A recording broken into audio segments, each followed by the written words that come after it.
Wag na po, pakiawan na. Dito na rin lang naman.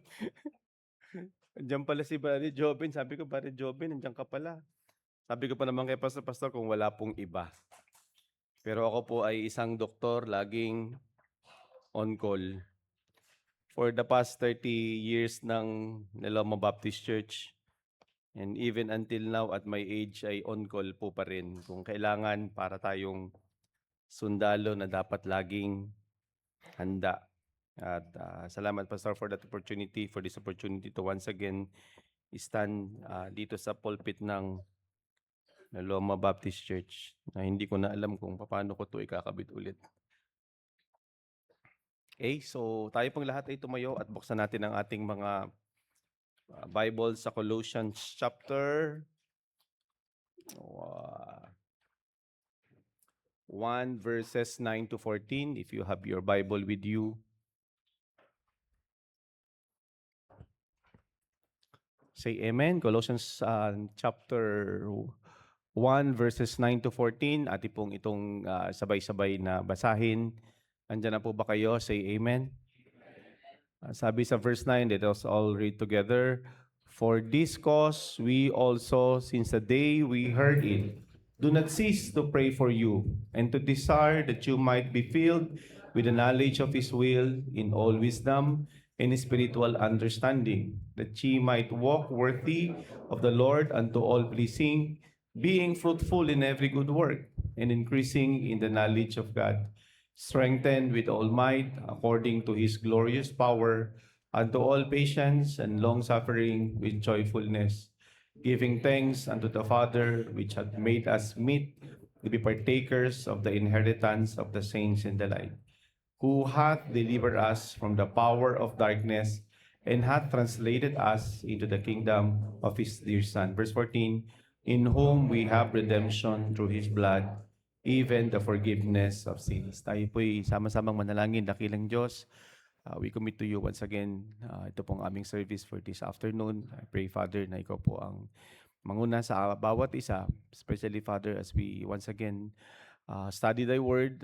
I pray, Father, na ma-challenge muli ang bawat isa, mahamon to do thy will, O God, sa buhay namin as your children, O God. I pray na patuloy mo kaming turuan, Panginoon, ng iyong mga kaparaanan, ng iyong mga ways, O God. At tulungan mo kami to live a life, O God, na pleasing unto thy sight. Ikaw po ang manguna sa akin na sa preach this lesson, O God, and teach this lesson, O God, sa iyo pong mga anak. I ask all these things now in Christ's name I pray. Amen. So, nung ako'y nakikinig this morning sa preaching ni Pastor Navarro, it's not, hindi ito isang aksidente, na parang it is somewhat related doon sa kanyang binahagi sa atin. Ano yung kanina? If you can still remember, ano yung lesson natin kanina? Sige nga, kung talagang kayo ay nakikinig. The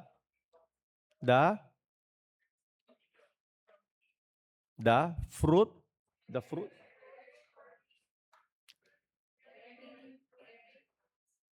bearing, ayun, yung fruit for mission.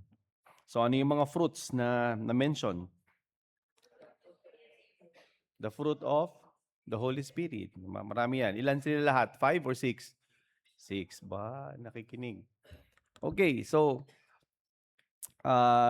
i-connect ko na lang yung mensahe na ito for this evening dito sa buhay natin as a Christian. Sino sa inyo you can rightfully say na I am a Christian?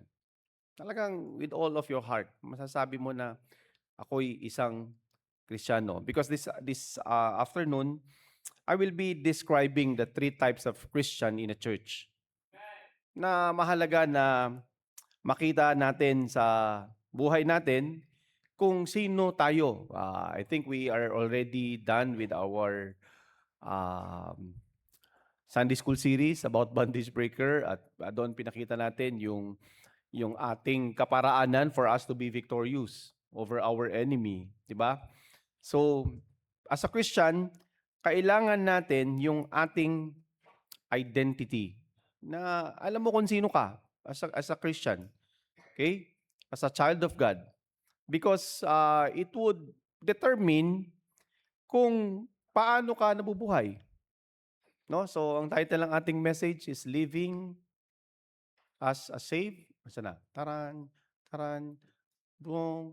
Yan. As a saved and serving Christian. Kasi kanina nagtaas tayong lahat ng kamay na ako, Christian ako. Pero the manner in which we live, as an introduction, the manner in which we live illustrates the kind of Christian we become. Yun yung isang mahalagang dapat maintindihan natin.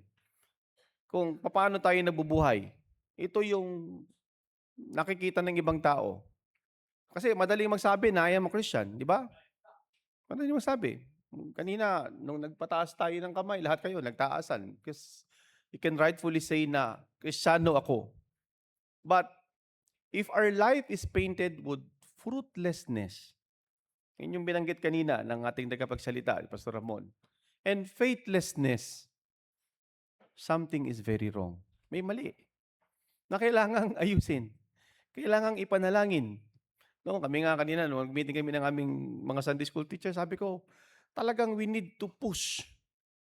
Yung sabihin nating push, we have to kneel down to God. We need to pray until something happens. Yun ang ibig sabihin ng push. At kailangan talaga nating i-push itong next generation ng ating church to do something for God. Ngayon yung kailangan. No? Kasi we need to examine our faith. Next one. We need to examine our faith. If we are saved or not. Tama?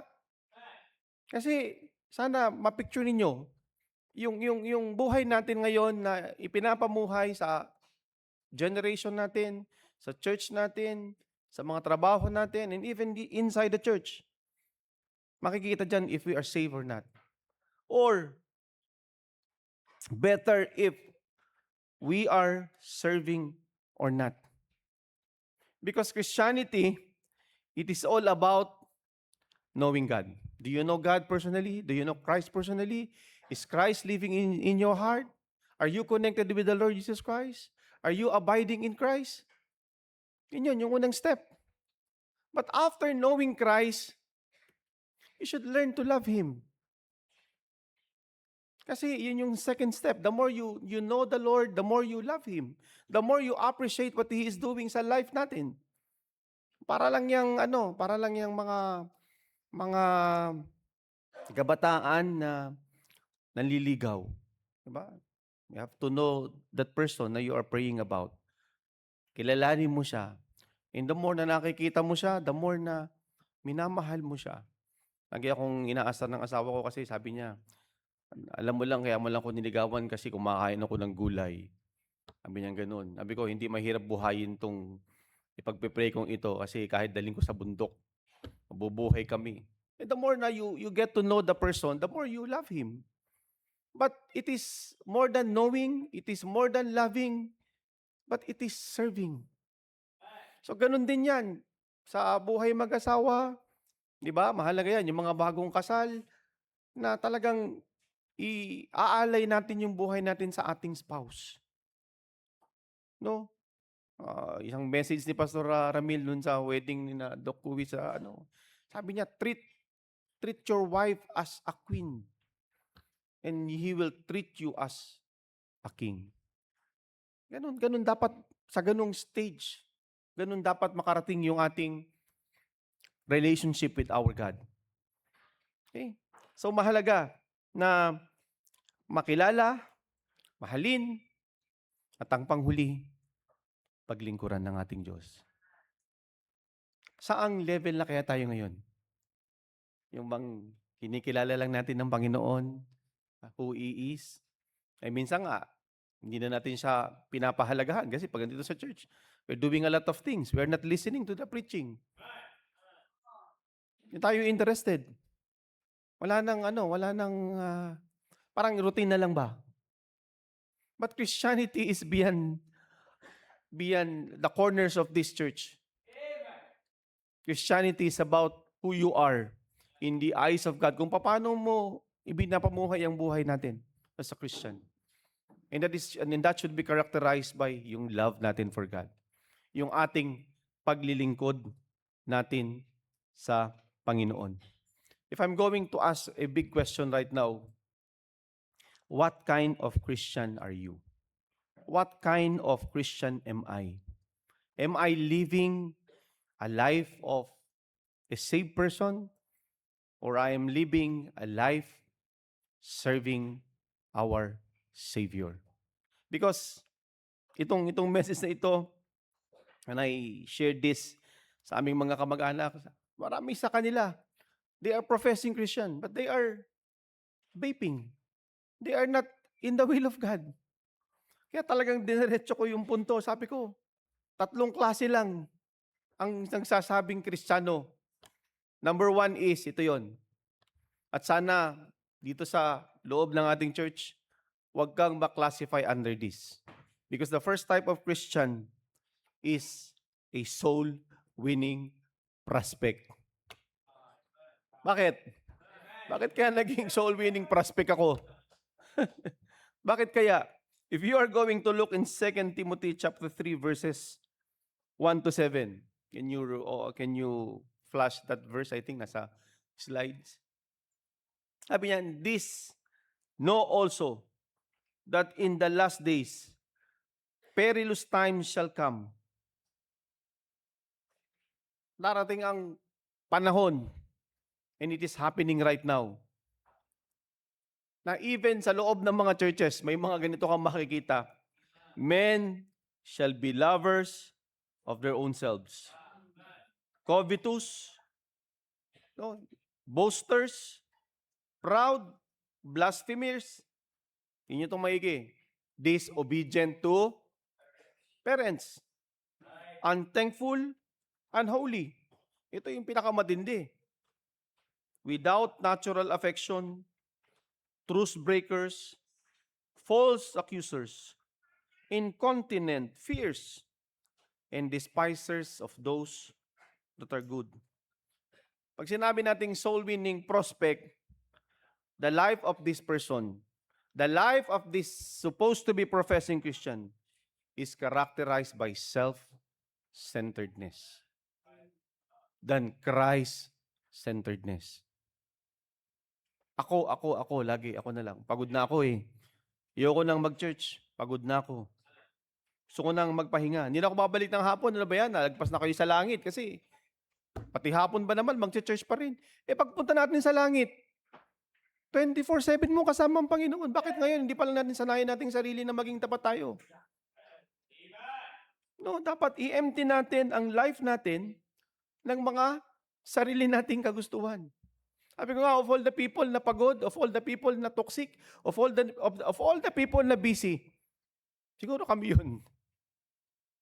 But we know our God na kailangan natin siyang unahin.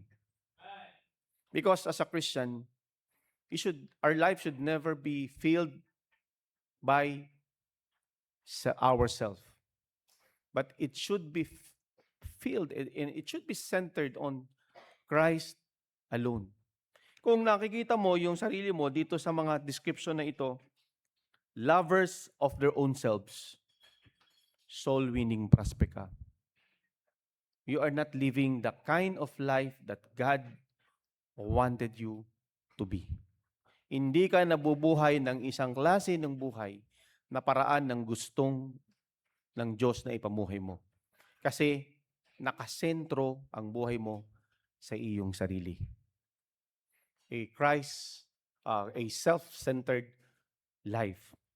So, pangalawa, ano pa yung mga katangian ng isang soul-winning prospect na sabi ko nga sa mga Sunday school teachers, no, maraming mga tao na o maraming mga bisita, attendees tayo na kailangan nating ilista yung mga pangalan nila so that we can visit them, we can disciple them, we can pray for them, we can follow them up to match yung bang effort ng staff, effort ng ibang mga very active in soul winning, na dapat mayroon pa ring ibang tao nakakalinga sa kanila. At yan ay yung mga totoong Kristiyano.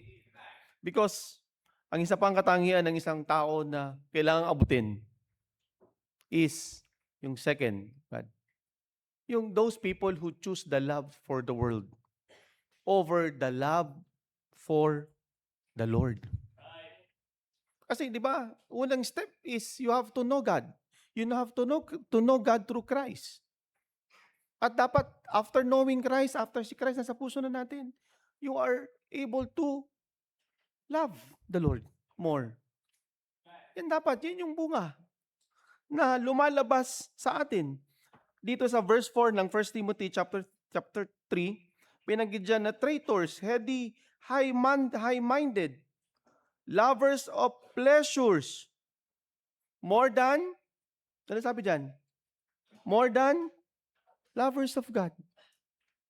Yung bang mas gustong manood ng Netflix, mas gustong magpahinga, mas gustong maglakwatsa, mas gustong unahin ang sarili kaysa sa mahalin ng Diyos.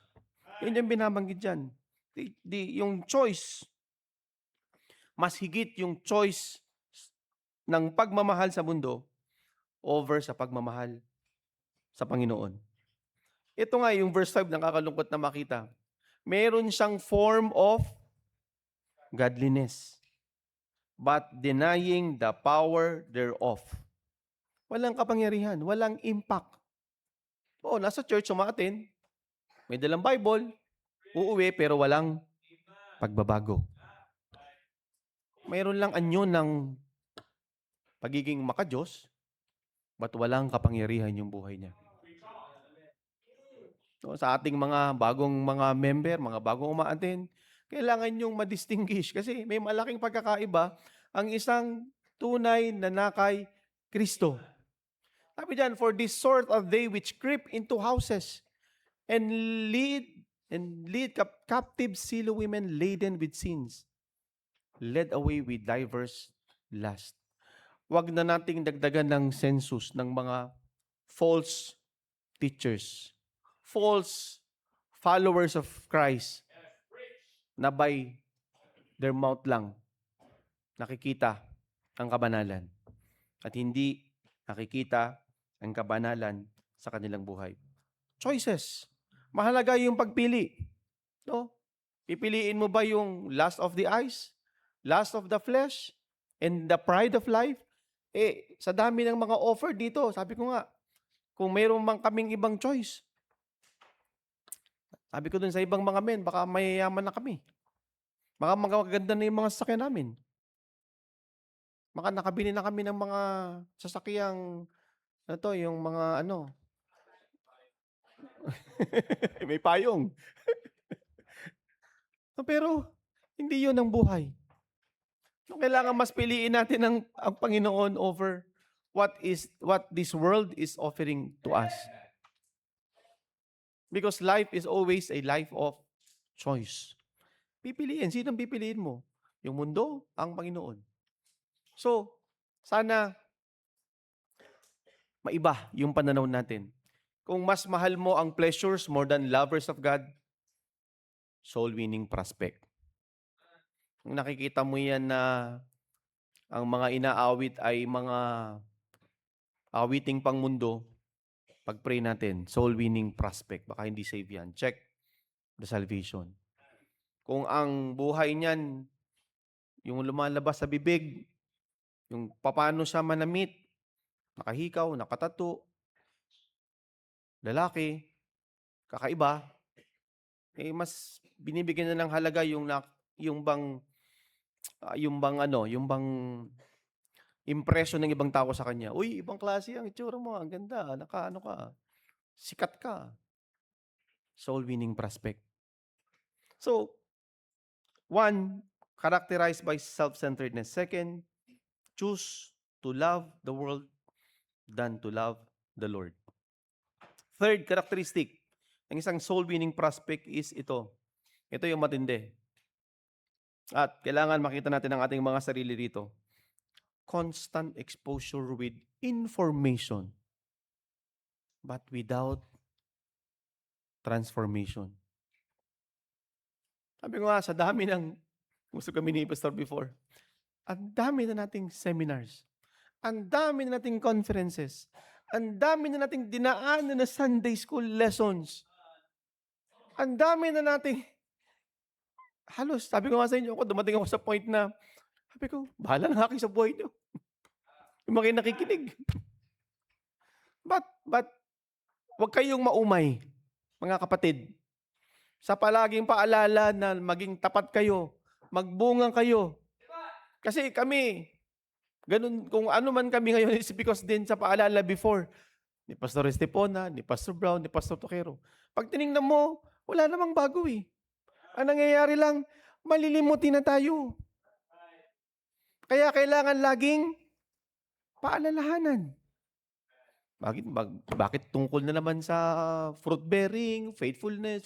Umay na ako. Ang tanong, may nabago ba sa buhay mo? Kung wala, magpe-preach pa rin kami. Magtuturo pa rin kami. Hindi kami titigil. Hanggat hindi natatransform ang mga buhay ninyo. Kasi kami before, ganun kami. Paulit-ulit. By repetition. Hanggang sa mayroong transformation. Tingnan nyo yung nakalagay dyan. Ever learning sa verse 7. Verse 7, man. Verse 7. Ever learning and never able to come to the knowledge of truth. Bakit kaya? Na ever learning, ang dami namang narinig na lesson. Pero bakit hindi natuto? Soul winning prospect hindi nga siya. Something is wrong. Ano lang yan? Head knowledge lang yan. Wala, hindi nakakarating sa puso yung mensahe. Hindi nakakarating sa puso. Kaya, soul winning prospect. Kung ano siya 10 years ago, 5 years ago, same lang. Uma-attend, alis. Attend, alis, uwi. That's it. Something is wrong. We are not living the kind of life that God wanted us to be. At yan ay yung mga tao na prospect for soul winning. At they show no interest in church activities. May soul winning, di yan na-attend. Di yan magpapakita. Wala yan pakialam sa church mission program. Magano tayo, mag-prepare tayo para sa ating missions conference. Magtulong-tulong tayo, magsama-sama tayo. Blunt affect. Walang pakialam. Walang concern. They show no interest in other church activities because his interest is very much different. Iyain mo yan, ha? Labas tayo! Ang bilis yan. Bilis! Saan tayo punta? Kailan? Anong oras? Pero iyain natin. Kaninang nagturo ko ng Sunday school, sabi ko, 18 kami. Tapos, yung soul winning natin, Sunday. Minsan na nga lang ito, bihirang-bihira lang ito mangyari. 1 oras, 2 oras lang yung ating ibibigay para sa Panginoon. Para gawin yung kalooban niya sa buhay natin. Ang nagpakita, binilang ko 3, 4. Sabi ko, asan yung iba? Hindi kaya sila, soul winning prospect? Baka kaya. So tayong mga Sunday school teachers, siguro ang kulang is prayer. Kneel down. And allow God to talk to them personally if they are saved or not. Baka soul winning prospect. Wala silang interest in serving. Kasi kung talagang save yan, you should see the difference sa buhay nila. Next one. You should see the difference. Next pa. Sa buhay. Makikita mo talaga may pagbabago eh. May transformation. Iba yung puso. Nagmamahal talaga sa Panginoon. Willing na maglingkod sa Panginoon. Because if this is the picture of your life, of our life, dito ka sa category na to. Self-centeredness, choosing the love for the world than love for the Lord at there's no transformation happening. Walang pagbabago. Kung ikaw ay bagong Kristiyano, dapat unti-unti. Dati kang nagmumura, di ka na nagmumura. Pag nagbabasketball, dati kang nakahikaw, mo na yung hikaw mo kasi alam mo, save na ako eh. Pag tinitingnan ako ng Panginoon, di na dapat nakikita to. No? Matinong empleyado ng gobyerno. No? Hindi involved sa flood control. No? Nagpapatotoo ng kabutihan ng Diyos sa buhay. Na namumuhay by faith. So may pagkakaiba. Kasi kung walang pagkakaiba, he is the type of quote-unquote Christian na a soul-winning prospect. At sana, sa mga susunod na mga buwan, taon, is, alam mo yun, magkaroon tayo ng tamang pagpili sa buhay natin. Anong klaseng buhay ba ang dapat ipamuhay ko ngayon na sinasabi kong ako'y Kristiyano na? Ako ay nakay Kristo na. Because, pag sinabi mo naman, ay, na-save naman ako eh. Na-save naman ako eh. Tingnan nyo to. Pag hindi ka saved, tingnan nyo yung 1 Corinthians chapter 6, verses 9 to 11. Sabi yan, isipin nyo mo yung ito, kayong mga nakaupo. Pagmuni-munihan natin ito. Kung ito yung klase ng buhay natin, nakakalungkot. You will spend eternity in hell.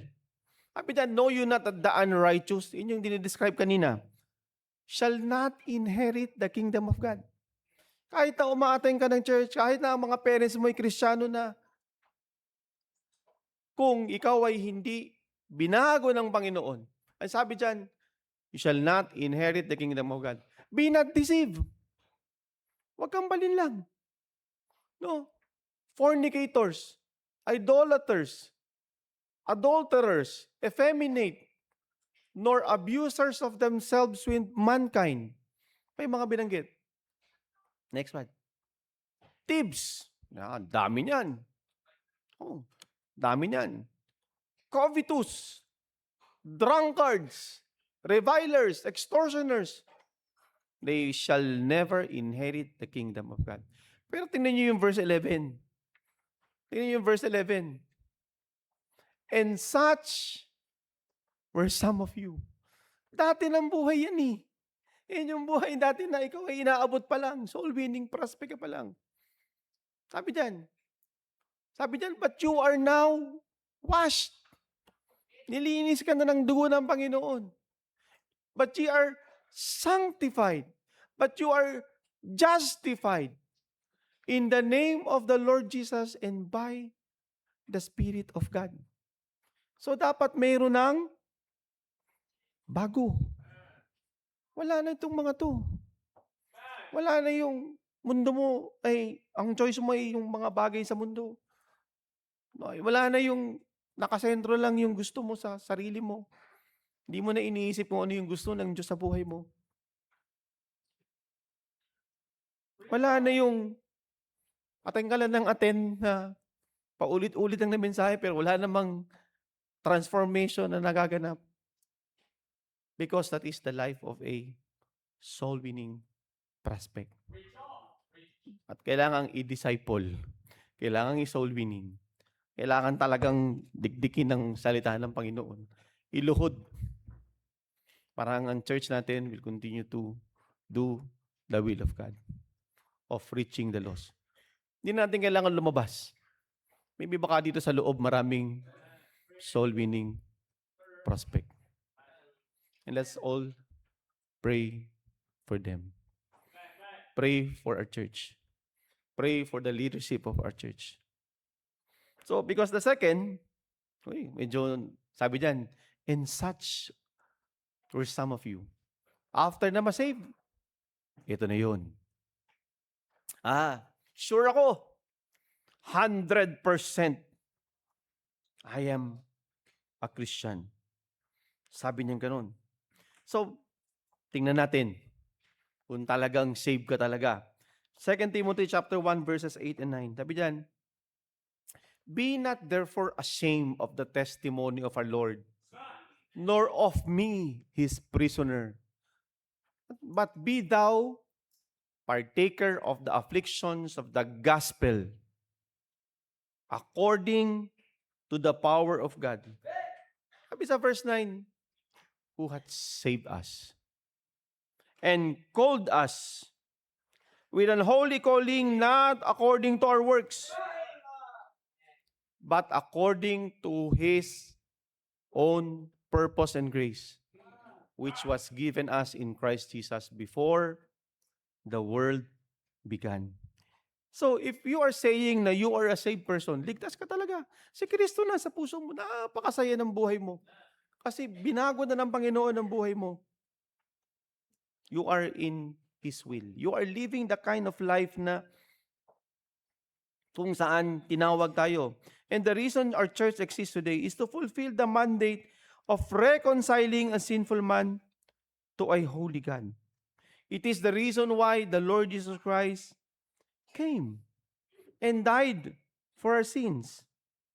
Kaya nga, ito, tayong mga nasa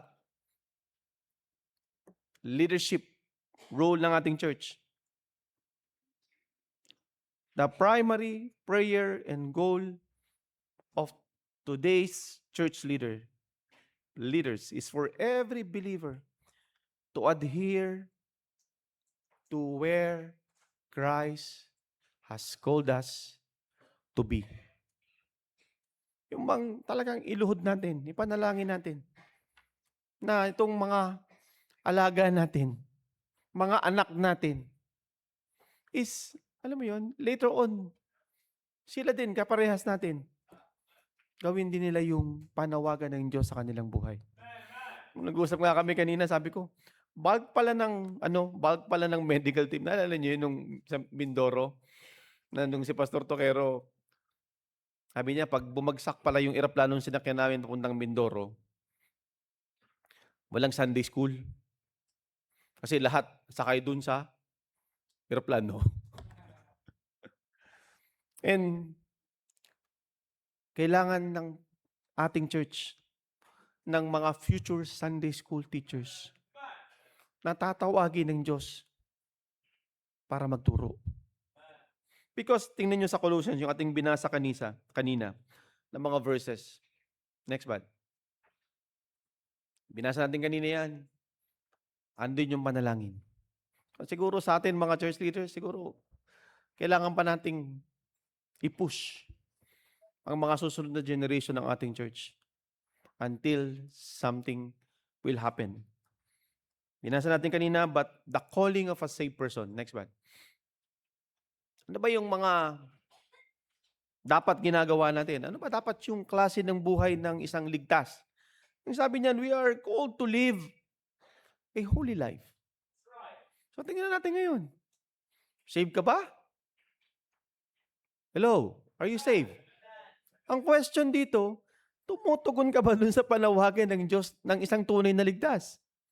Na mamuhay ng may kabanalan. Kasi kung walang kabanalan, balik ka ulit dun sa una, soul winning prospect. Are you called to be filled with the knowledge of His will? Yan ba yung panawagan mo na mapuspos ang kaalaman natin ng kalooban niya, hindi yung kalooban natin? Kasi kung sinasabi mo na ligtas ka, pero hindi ka tumugon sa panawagan na mapuspos ang iyong kaisipan ng kanyang kalooban, may question yan. Are we called to be fruitful in every good works? Mayroon bang kabutihang lumalabas sa buhay natin? Na nagkakaroon ka ng compassion. Yun yung term na very, ngayon ang hirap hanapin. Because of the technology right now, parang nawalan ng sensitivity ang mga tao. Ayaw na nilang tumulong. Hello! Kung safe ka, tinawag tayo to be fruitful in every good works.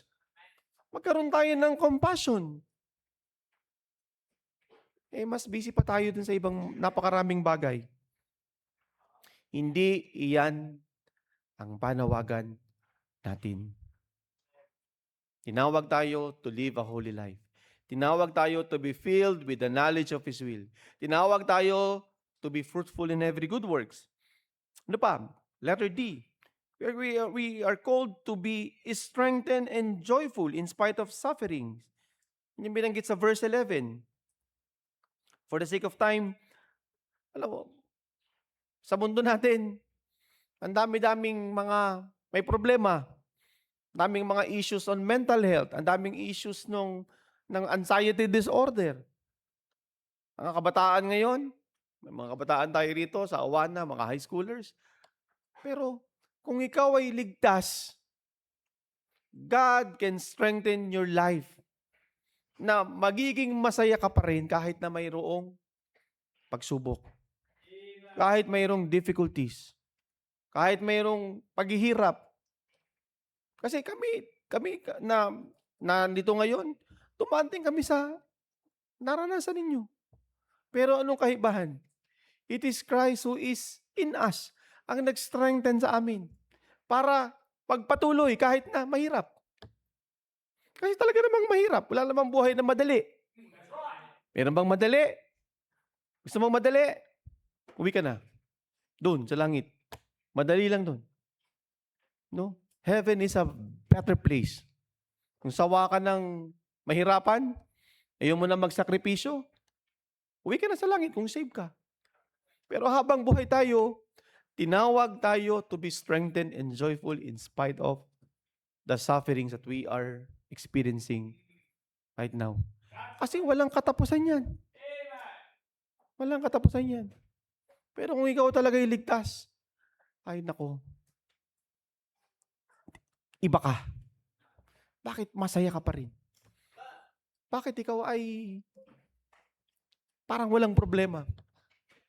It is because I'm saved. And Christ is the one strengthening my life. Tinawag din tayo to be thankful. No, na magpasalamat. In bad times and in good times. Mahirap. Kasi di naman madali buhay. Pwede magpasalamat ka lang, Lord, thank you. Nasa isip lang natin yan. It's all in our mind. Sa pananaw natin. Kung tama ang pananaw natin, na kay Kristo tayo, walang imposible. Kakayanin nating mamuhay ng may kagalakan at magpasalamat. Ako, alam mo, isa sa mga favorite verse ko, Romans 8:28. For all things work together for good. Para yan, kahit na hindi maganda yung naging pangyayari. Kasi may lessons. No, kahit na isang Kristiyano na talagang ligtas na hindi sumunod sa Panginoon, tapos pinalo, all things work together for good. Learn it the hard way. Pero at least, alam mo na ikaw ay ligtas. Pinalo Natuto. At dun sa lesson na yon, anong nangyari? Nagkaroon ng transformation. Pero kung pinalo na nga, hindi pa rin nagbago, tinuloy pa rin, in-enjoy pa rin, soul winning prospect yan. Soul winning prospect. Kailangan ma-save. Kailangan makilala ng personal ng Panginoon. Kailangan kumonekta sa Panginoon. Kasi walang bunga. Walang pananampalataya. Walang pagbabago. Kung hindi ka soul winning prospect, tingnan naman natin mga sarili sa mga panawagan ng Diyos sa atin as a saved person. Kasi kung wala ito, hindi ka magpo-proceed dun sa third level ng Christianity na dinidesire ng Diyos sa bawat isa sa atin. Ito yung ating ultimate goal. At kaming mga nagtuturo, kaming mga teachers, ito rin yung aming ultimate goal sa ating mga estudyante. Kasi kung yan ay walang kinakikitaan ng buhay na ligtas, hindi yan pupunta dun sa pangatlo na klase ng Kristiyano. Hindi yan mamumuhay ng buhay ng isang ligtas na naglilingkod sa Diyos. Kasi nga, barren. Wala, hindi naka-attach. Walang connection sa Panginoon. Kaya walang pagbabago sa buhay. Pero, ito yung pangatlo. Last. Parang gusto nyo ata hanggang alas 7 tayo. Sige ba hanggang alas 7 tayo? Mas maganda na, alam nyo sa teaching, because I myself is a teacher, hindi lang sa church ko, hindi sa aking vocation na sa doctor. Minsan, yan it's not about yung bang ang mahalaga sa amin is, yung knowledge na gain, na binigyan ka ng skills na later on magagamit mo in your decision making. At magkakaroon ng changes sa buhay mo. Matatransform ka talaga.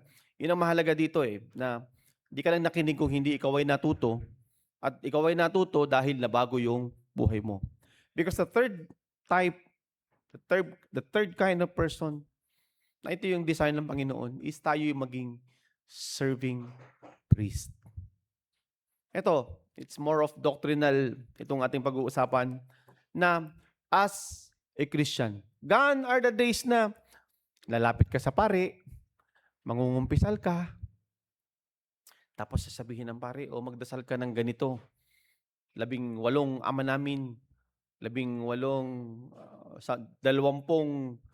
ano ba yun? Glory be to the Father. Sino sa inyo mga nakaranas ng ganun? Na pag ikaw ay nangungumpisal, sasabihan ka, ito yung dasalin mo para mapatawad lahat ng kasalanan mo. No, sabihin, ito'y isang katotohanan na dapat ma-realize ng bawat isa. Nung tinanggap mo si Kristo, ikaw ay nakatanggap ng isang katangian na pinoposes din ng Panginoon. Si Jesus Christ ang ating high priest. At nung sinabi niya dun sa cross na it is finished, bakit napunit yung kurtina doon sa temple? Kasi nung sinabi ng Panginoon it is finished, nagkaroon tayo ng access sa Holy of Holies. Para maging priest ng Panginoong Jesus. Every believer is a priest unto God, with Jesus Christ leading as our high priest. Next, Brad. Siya yung ating high priest. Kailangan makita mo itong identity mo.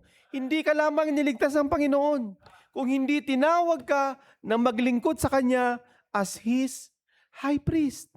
Hello? Di mo ba alam? Nandyan si Father. hindi ganun. Huwag natin tawagan na Father. Kasi hindi dapat tayo tumatawag na Father. Kung hindi tayo ay priest, yan yung ating posisyon. Identity in Christ. Tayo'y kanyang priest. Na pag sinabing priest, ay talagang you have to offer spiritual sacrifices. 1 Peter chapter 2 verse 5. Tingnan nyo. Sino may sabi nito? Nasabi niya, you are as a lively stones. Buhay na bato ka na. Hindi ka na patay na bato. Binuhay ka na ng Panginoon. Bago na yung buhay mo. Kanina, di ba, yung ating topic sa Sunday school natin is about helping. Yung ibang tao na maka-experience din ng freedom in Christ. Na mabuhay talaga. Wala na, tapos na yung buhay natin sa kasalanan. No? Ang sabi dyan, you are built up a spiritual house. Talagang binibuild ng Panginoon yung ating mga buhay as His temple. Ano pa yan? Unholy priesthood. Sino may sabi niyan? Sino nagsulat niyan? Kanino yan isinulat? Sa Vatican? Hindi. Sinulat yan sa mga early churches ni Apostle Peter, na dapat makita ng lahat ng tao na ikaw ngayon ay buhay na. Hindi ka na patay sa kasalanan. Ikaw ngayon ay bagong ikaw. A holy priesthood. At anong sabi dyan? To offer up spiritual sacrifices. Acceptable to God by Jesus Christ. Yan ang isang katangian dapat ng isang Kristiyano. We should be living a life as Christ priest. Because darating ang mga panahon, even sa Book of Revelation, ano ba yan? Book of Revelation, nilagay ko pa ba yan, Brad? Na chapter 1, verse 5 and 6, and from Jesus Christ, who is the faithful witness, and the first begotten of the dead, and the prince of the kings of the earth, unto him that loved us, and washed us from our sins in his own blood. Anong sabi dyan? And hath made us kings and priests unto God and his Father, and to him be glory and dominion forever and ever. Isa yan sa identity natin. Isa yan sa position natin na dapat ipinapamuhay natin as Christ priest. Kasi nga kung hindi ka save, abay hindi ka talaga maglilingkod. Hindi ka mag-o-offer ng spiritual sacrifices. Wala si Kristo sa puso mo eh. Patay ka pa rin sa iyong kasalanan. Soul winning prospect. Walang pagbabago. Walang transformation. Because beyond the calling of a saved person is a more deeper calling. May mas malalim pa. Hindi lang dapat, sige na nga, save na nga ako. Hindi dapat nag-stop dyan.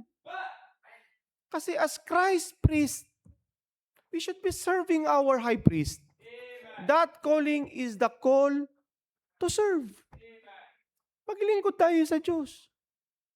That is the highest calling na pwede nating i-offer sa Kanya. Ang maglingkod sa Kanya. Kasi kung hindi mo siya paglilingkuran, sino ang paglilingkuran mo?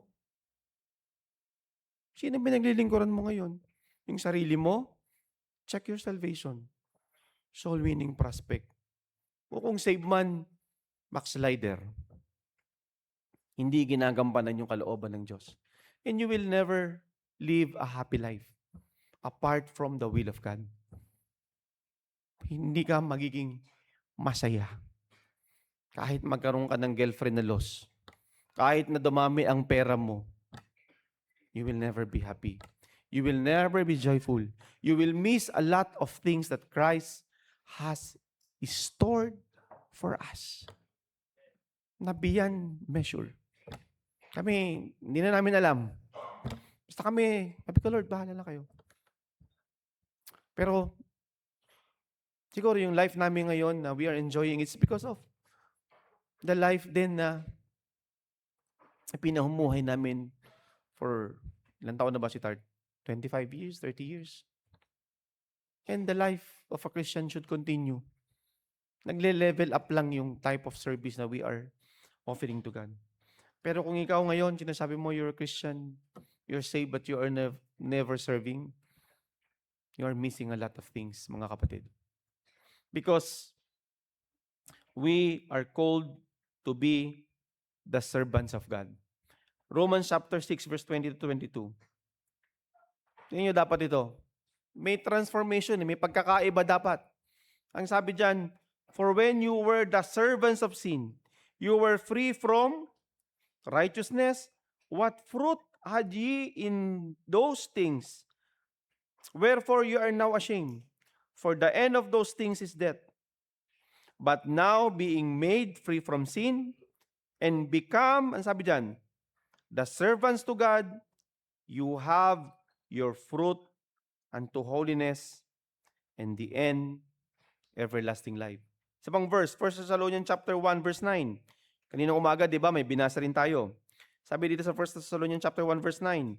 For they themselves show of us what manner of entering in we had unto you, and how you turn to God from idols to serve the living and true God.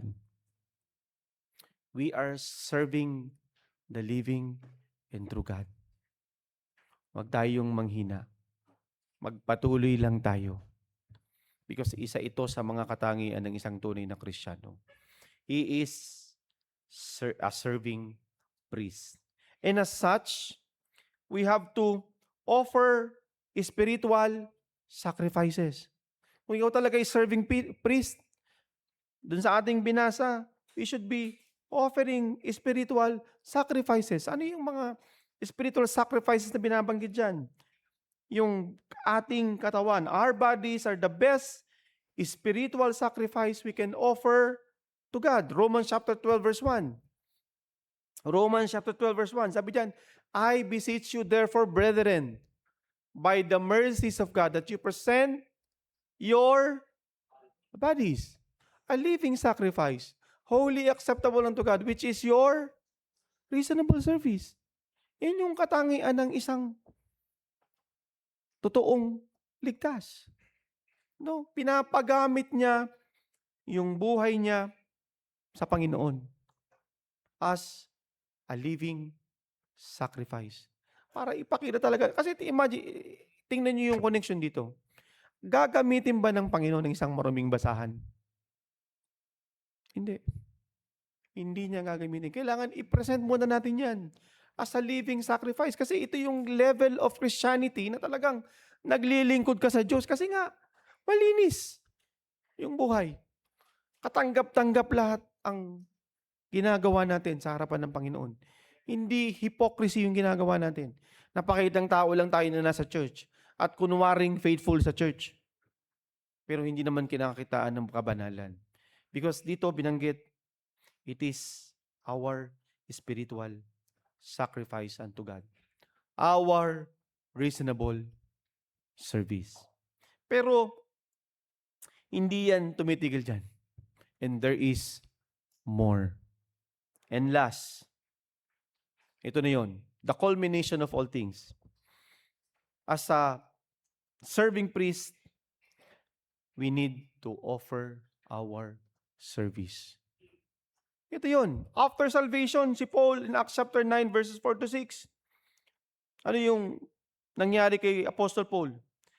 Sa Acts chapter 9 verse 4 and 6. Nung siya'y tinawag, he fell to the earth. No? Sabi diyan, heard a voice saying unto him, Saul, Saul, why persecutest thou me?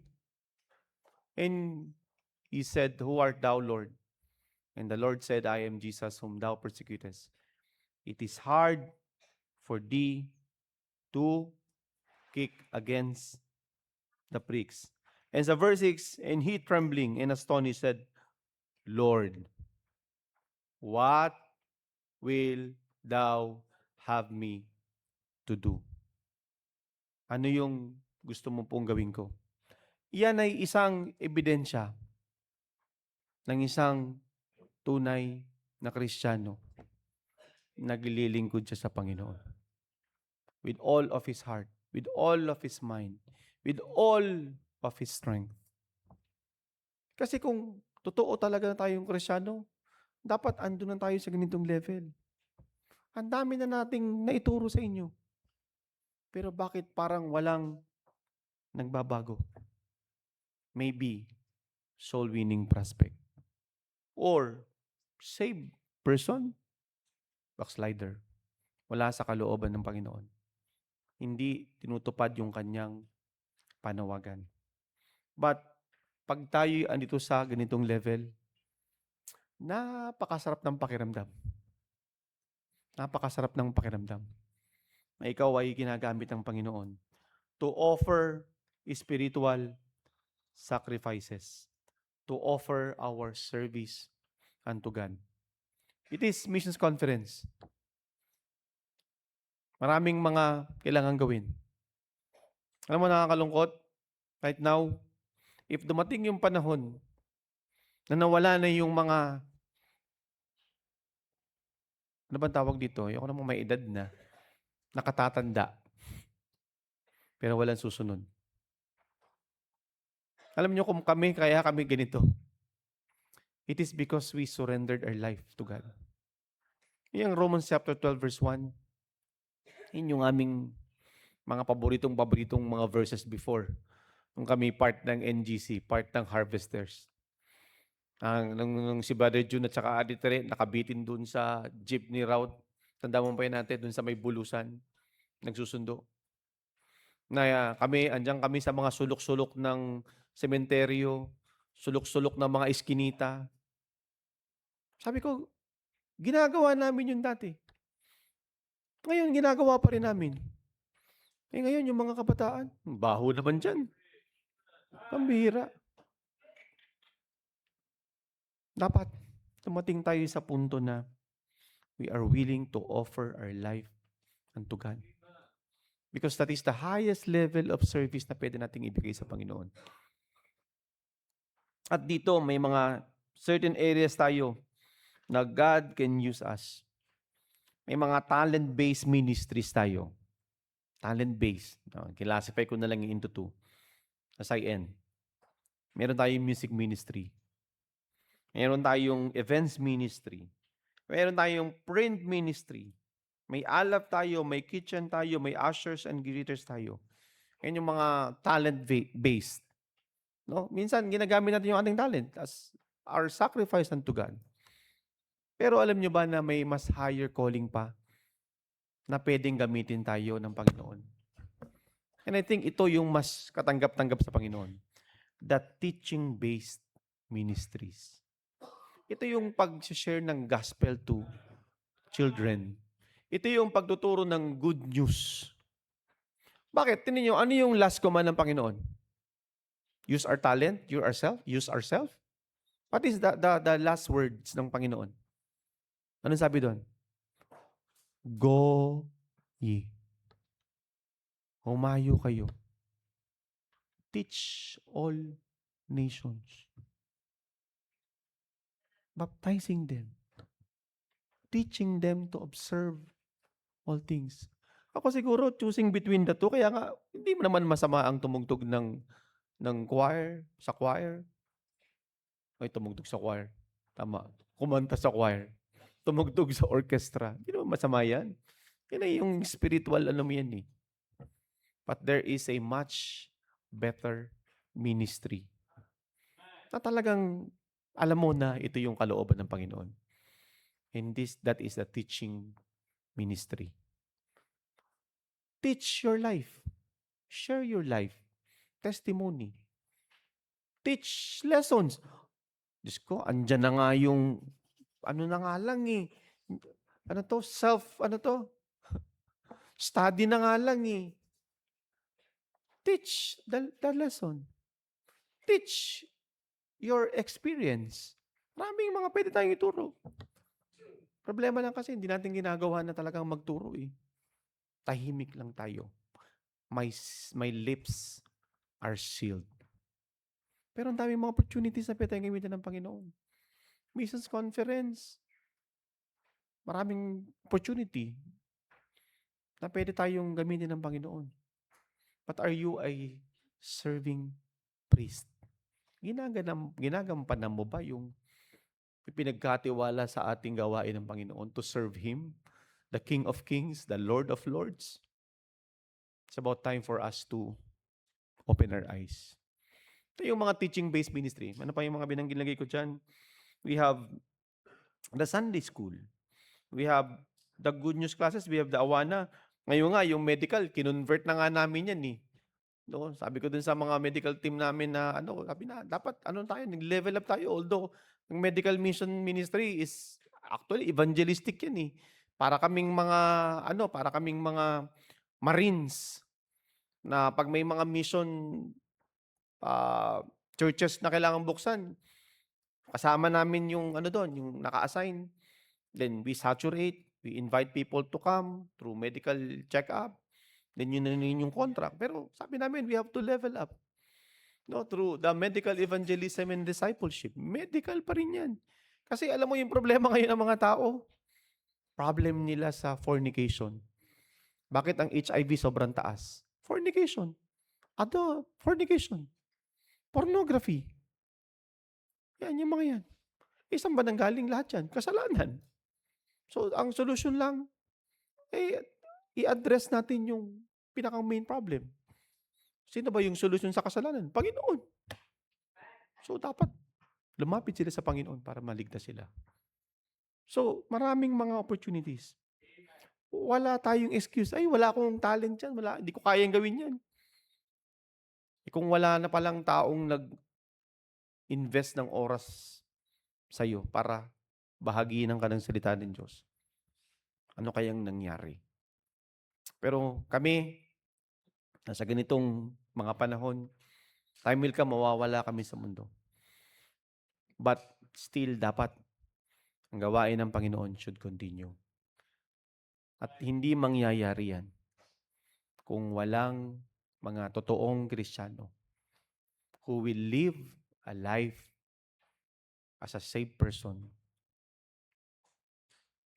na talagang tumugon dun sa panawagan. Pero hindi lang siya nanatiling ligtas. Kung hindi, dumako pa siya dun sa higher level of service, and that is serving priest, mediating, sharing the gospel to people, teaching them the word of God.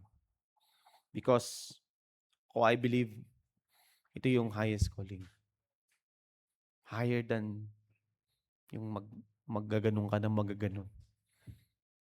At sana habang nagagaganon ka, nagsasalita ka rin, nagsishare ka pa rin ng gospel.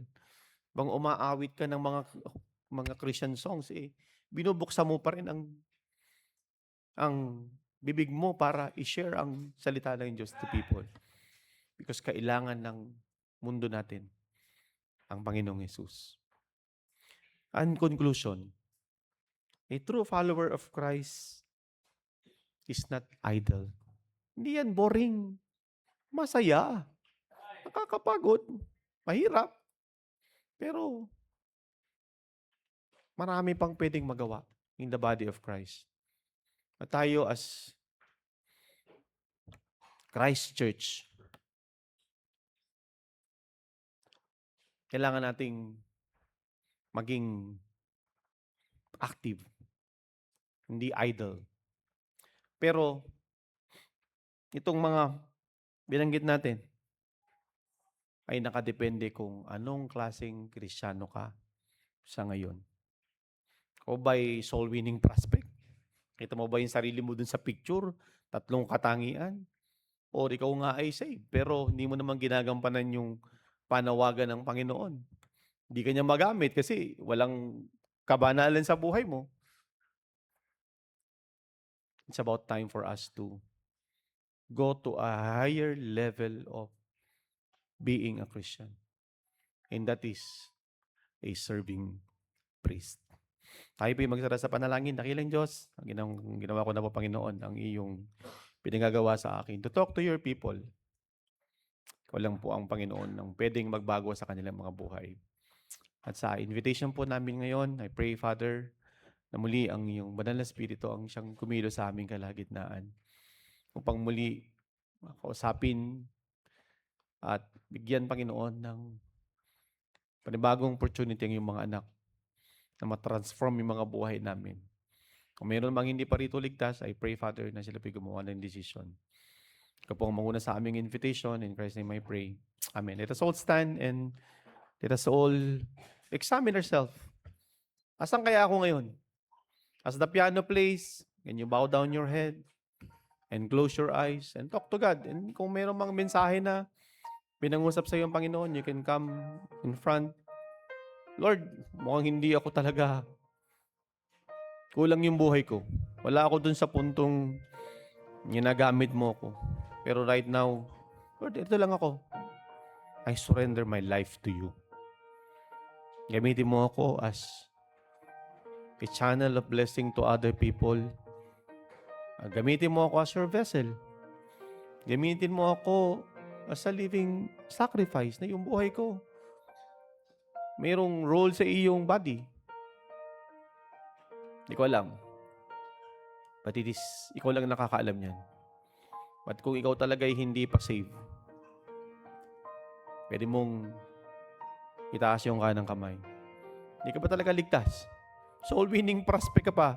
Kahit na umating ka na ng tagal na panahon dito sa church. Walang transformation. Lahat lang getting all the informations pero walang transformation. Something is wrong. Why don't you raise your right hand and admit, Doc, hindi ako talaga saved. Walang nabago eh. You're a soul winning prospect. Meron ba? Dito sa baba? Kahit matagal ka nang umatin, hindi ka pa talaga saved. Meron ba? Meron ba? Dito sa taas, meron ba? Wala talagang katiyakan. Tingnan mo, dito ka sa church, di ka nakikinig. Parang walang pakialam. Baka di ka talaga saved. Walang conviction. Walang changes. Mali yung mga choices. Ikaw lang nakakaalam yan. Meron ba? Gusto mong tanggapin ng Panginoon. Maybe hindi ka talaga saved. Meron ba? Pero kung ikaw naman ay saved na, tumutugon ka ba sa panawagan ng Diyos sa atin to live a life of holiness? To be thankful. To live a life na joyful. Kasi yung mga taong ganyan na tumutugon sa panawagan, nagle-level up yan up to the third level of a higher level of service. And that is being a serving priest of God. Ikaw ay mediator ng Panginoon. Tayo magsara sa panalangin. Nakilang Diyos, salamat po once again for speaking to your people. Ikaw lang po, Panginoong Diyos, ang nakakaalam ng puso ng bawat isa. Higit sa lahat, ikaw nakakaalam ng buhay ng bawat isa. But I pray, Father God, na patuloy mo pong hamunin, patuloy mong kausapin ng iyong mga anak in our church. Na magampanan namin, Panginoon, ang mga kailangan naming gampanan as your children, O God. Lapit na po ang aming missions conference. And I pray, Father, na ipakita mo po sa bawat isang kahalagahan ng pagkakaisa na kami muli ay sama-sama na maglilingkod, Panginoon, sa inyo na mayroong kagalakan sa aming mga puso. Dahil isa po ito sa mga katangian ng isang tunay na ligtas. Na kami ay kaisa ng Panginoong Jesucristo na sa iyo ay lumalapit, sa iyo ay naglilingkod. And I pray, Father God, na ang mensahe pong ito, Panginoon, nawa nakarating sa iyong mga anak. At amin pong inilalapit na ang lahat ng ito sa pangalan ng Panginoong Jesus. Amen at amen. God.